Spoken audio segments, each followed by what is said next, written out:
অবশেষে গ্রেপ্তার মিল্টন সমাদ্দার।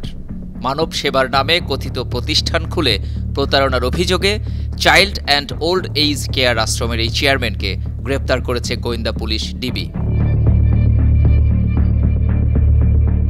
বুধবার সন্ধ্যা 7:30টার দিকে ডিবি পুলিশের একটি দল মিরপুর এলাকা থেকে তাকে গ্রেপ্তার করে। বিষয়টি নিশ্চিত করেছেন ডিএমপির অতিরিক্ত পুলিশ কমিশনার গোয়েন্দা মোহাম্মদ হারুনুর রশিদ। এ ব্যাপারে ডিবি পুলিশের প্রধান হারুনুর রশিদ জানান, মিল্টনকে সুনির্দিষ্ট তথ্যের ভিত্তিতে গ্রেপ্তার করা হয়েছে। তিনি বলেন, মিল্টন সমাদ্দার বর্তমানে আমাদের হেফাজতে আছেন। এ ব্যাপারে পরে বিস্তারিত জানানো হবে। Desk report, 52 TV.